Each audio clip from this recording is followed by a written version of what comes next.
Hey everybody, it's Ben with Brandon. We're back for another episode of We Watched a Movie. This episode, we watched Heavy Metal from 1981. One of my unabashedly favorite guilty pleasure films. Brandon's first time watching it. First time. Who knows how many, as I've been watching that movie since I was a kid, so... Yeah, it's one of those movies, it's always been right on the peripheral. I know I've seen the images like a million times. Right, yeah. But I didn't know anything about it. I didn't know anything about the mythos. And now that I've seen the movie, I can conclusively say I know nothing about the mythos. It explained nothing whatsoever. Exactly. I mean, it's both very awesome. At the same time, it was a little disconcerting because I was expecting it all to make sense at the end. It was not helpful or illuminating. Really, the best way you can ever describe that movie to anybody is not even trying to get hung up on any kind of canon or being like, oh, this is what it's like, or this is what it's about, or whatever. It's violence and tits. I think it had violence and boobs, and like that may have been the continuous string throughout the movie. Exactly. Was violence and tits. And that's really all the magazine itself because this movie is based on. It was based on a magazine. It was produced by Ivan Reitman and Leonard Mogul, who is actually the publisher of Heavy Metal, the magazine.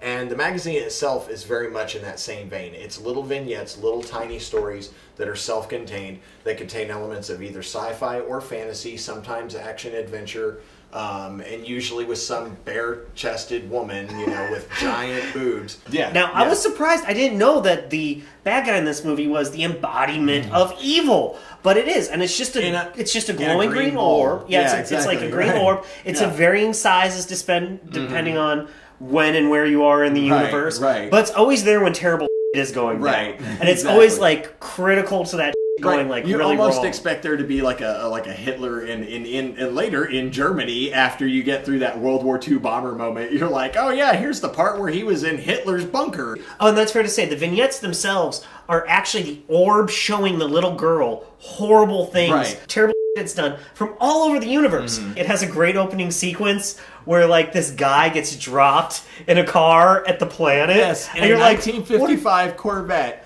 He is re-entering Earth's atmosphere. Yeah, they just drop it out of the shuttle, and you're like, I don't know what's going on. I don't know what's going on. And then you get to it, and it's like him making his commute. But you know what? And they're like, just buckle in. But you know what? Because this is going to be ridiculous. You know what's funny about that is that kind of in a way of what this movie is in a lot of ways too, is it's also kind of like the fever dream fantasies of like a 14-year-old boy, And that moment is such kind of like a 14-year-old boy like, oh, this would be so cool, like a Corvette flying through space. Yeah, it's just like burning through the atmosphere. It makes no sense. Yeah. And yeah, some of it is really fanciful, and you're like, oh man, I don't believe it at all. Some of it has a really gritty, real feel to it. Like the Harry Canyon story in the one with the one with the taxi driver. Right, yeah. Yeah, it starts off and like even from that first vignette, you learn some things about this movie. For example, everyone's up for play. Like, you don't know who's going to live, who's going to die, and people just die like that in shocking ways. And you're like,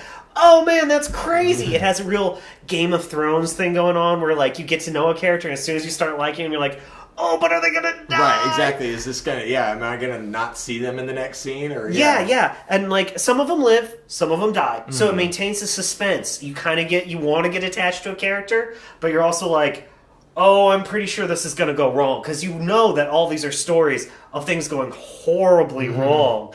And like, even there's one or two where there's a glimmer of hope, but he almost shows you that just so that you know that it's only ever a glimmer. Right. It's interesting because there's a few different people that are in this movie that like I kind of just want to point out. Like, I mean, John Candy for one. John Candy actually voiced quite a few characters in this movie. I mean, he voices like the couple of the cops in the Harry Canyon story. He voices Den, the Den/Dan of Earth character. Right. In the Dan of Earth story.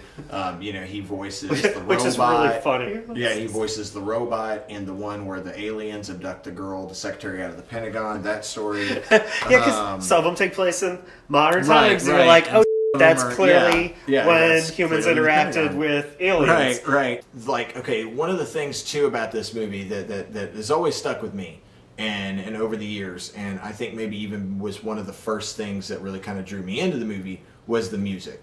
Like the soundtrack. Because, I mean, that soundtrack Man, rocking. I mean, yeah, it's just nonstop from the Right. first moment. It's just it like definitely wailing rock hits. music. Yeah, exactly. It is heavy metal. I mean, it like although strangely enough, there is one addition to that, and there is a song or an artist in this list that doesn't make any sense and isn't really heavy metal at all, and that's Don Fagan or Dan Fagan. Yes, I think that's right. From Steely Dan.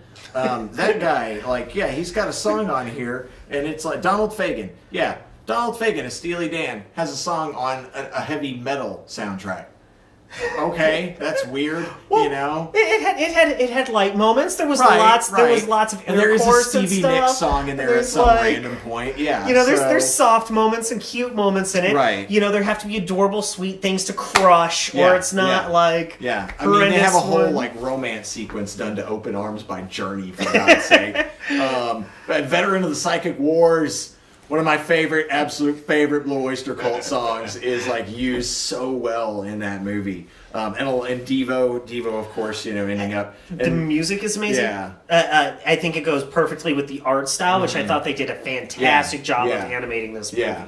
It holds up. It looks really good. It's definitively of a style. Yeah, because it's 36 years old now. So Yeah, but I mean, it's Yeah. bright. Its colors Yeah. are awesome. Yeah. The designs are very influential. Like the whole time I was watching, I was thinking of like more contemporary like multiverses, like Right. pulling like Rick and Morty stuff Right. out of my Yeah, head. Where yeah, I'm yeah, like, no doubt, oh, no this doubt. is one of those universes Yeah. filled with crazy Right, aliens. right, They exactly, like pull through exactly. it. But the designs were totally awesome. Everything looked fantastic. The animation was slow by modern standards. Like everyone Right. moved real slow, and Yeah. all the stuff was real heavy. As opposed to like the super light, fast animated characters we're used to now. Right, Like yeah. everything was very like, ah, Well, yeah, and because like it's all, I three mean, it's all sword swings. traditional cell animation. Yeah, so like they had to actually draw they were- that. Yeah, you know? like, it was literally people drawing those. But I guess just kind of to bring it all into a conclusion here. I mean, it's style over substance. you know? Yes, and it's if you totally- go in, just go in expecting. If you've never seen it before and you do want to check it out, go in knowing it is style over substance. Don't worry about the story. Don't worry about whether or not it is groundbreaking in its plot or anything. It's just some nice eye candy. It's kind of fun. All right. Well, that was Heavy Metal and 1981 Ivan Reitman movie. Y'all definitely, fun. yes, lots of fun. Sounds Check that one out. And until next time, we will catch you guys later. Hey everybody, thanks for watching that episode of We Watched a Movie. Be sure you like, share, and subscribe for more of our Badger Nerdwork stuff. Over here to our right, that's more of our videos. You should click on that link and check those out. Until next time, y'all keep watching the movies, and we'll see you later. See ya.